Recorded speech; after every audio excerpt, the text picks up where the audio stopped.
کہ جو ملی سیکنڈز کے اندر کعبہ سے یا اپنی کزن ام ہانی کے گھر سے یا مولا کائنات کے گھر سے یا مسجد حرام سے، مختلف روایتیں ہیں، سیکنڈ کے 10ویں حصے میں بھی، شاید ہم یہ اپنے آپ کو سمجھانے کے لیے ڈیفائن کر رہے ہیں، لیکن شاید وہ اس سے بھی پہلے ہو، کہ وہاں سے مسجد اقصیٰ جو ہے وہ لے کے گئے اور ملائکہ نازل ہوئے، سارے انبیاء موجود تھے اور رسول خدا نے جماعت کرائی نماز کی۔ اٹس ناٹ اسٹوریز، یہ کوئی تخیل نہیں ہے، ہالی ووڈ کی مووی نہیں ہے عزیزان محترم، قرآن ہے، قرآن جو آخرت تک کا جاوداں معجزہ ہے۔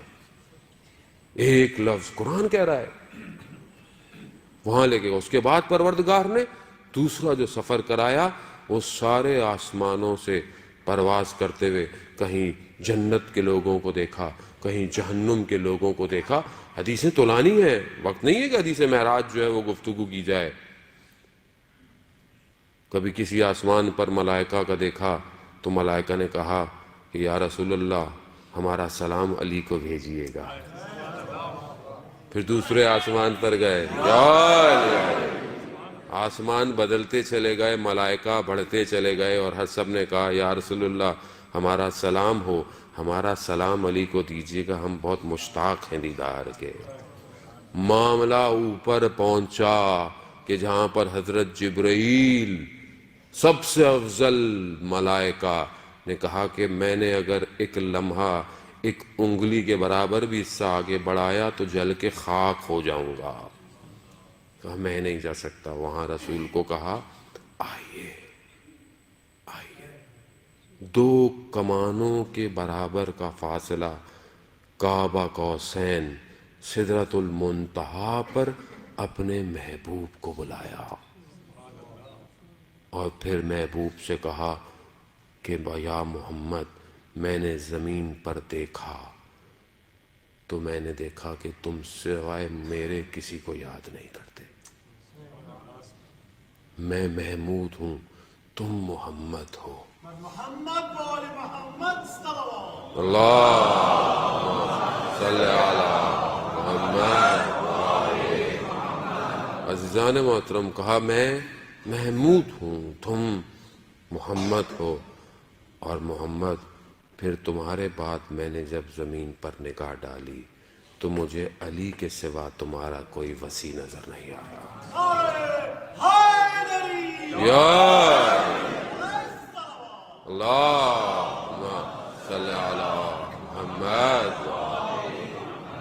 عزیزان محترم، یہ حدیث ہے، متواتر حدیث ہے، اور رسول خدا نے جب رسول خدا کے وجود کو جب پروردگار نے دیکھا، پروردگار سے زیادہ بہتر تو کوئی کسی کو نہیں جانتا نا، اس وجود کو جب دیکھا تو اس وجود میں صرف ایک ہستی کو اتنا لبریز پایا کہ اسی کے لہجے میں پروردگار نے گفتگو کی۔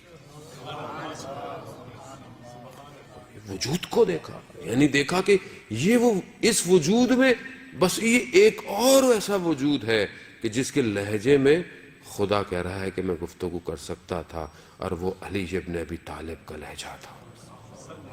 کمال عزیزان محترم، فضائل کو طریقوں سے بیان کرے کہ توحید توحید نظر آئے، نبوت نبوت نظر آئے، اور امامت امامت نظر آئے۔ یار غلطیاں نہ کریں لوگوں سے واہ واہ کے چکر میں، لوگ یہاں واہ واہ کے چکر میں یہ پڑھ دیا وہ پڑھ دیا، یہ یہاں واہ واہ ہو رہی ہے، وہاں پر جب چترول پڑھیں گے نا اوپر تو پتہ چل جائے گا۔ جو حق ہے اس کو بیان کرے۔ جب خدا کہہ رہا ہے کہ میں نے پایا، میں نے اپنا بہترین بندہ پایا، میں اپنے بندے کو لے کے گیا معراج۔ پھر پروردگار نے کہا اے محمد میں نے آپ کو علی، فاطمہ، حسن، حسین اور باقی سارے اماموں کے نور کو خلق کیا، اور اگر کوئی ساری زندگی عبادت کرتا رہے کہ اپنے آپ کو ختم کر دے اور ان کی ولایت کا منکر ہو تو میں انہیں جہنم میں بھیج دوں گا۔ واہ بڑا جان، یہ ولایت بڑی آسانی سے مل گئی ہم لوگوں کو. قدر کریں اس ولایت کی. یہ اپنی ماؤں کو دعائیں دیں کہ جنہوں نے یا علی کر کے چلنا سکھایا ہے.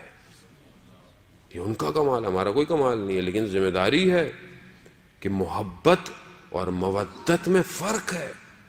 محبت دل میں ہے، میرے دل میں بہت سے لوگوں کی محبت ہے، آپ سے محبت ہے، والدین سے محبت ہے، لیکن یہ ساری محبتیں طول میں ہیں یا ہے کہ لیکن جس کے لیے پروردگار کہہ رہا ہو کہ رسول ان سے کہہ دو کہ میں نے رسالت کا کام کے لیے تم سے کوئی اجر نہیں مانگ رہا، صرف مودت اہل بیت کی.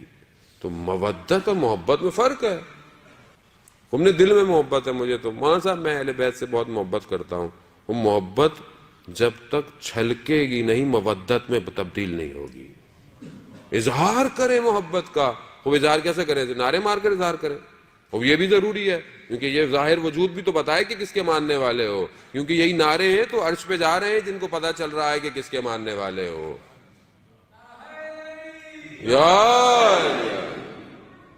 لیکن جب نعرہ مارو گے اور یا علی مدد کہو گے تو سامنے والا بولے گا کہ علی کا ماننے والا ہے، یہ تو کبھی بھی جھوٹ نہیں بولے گا، یہ تو کبھی بھی امانت میں خیانت نہیں کرے گا، یہ کبھی بھی پیچھے سے بغض نہیں کرے گا، یہ کبھی بھی منافق نہیں ہوگا، یہ اپنے گھر میں بڑا باادب ہوگا، یہ اپنی عبادت میں بڑا خاشع ہوگا، یہ اپنے سجدوں میں بڑا طولانی ہوگا. یہ جب تک یہ نہیں آئے گا مودت کی ڈیفینیشن کمپلیٹ نہیں ہے.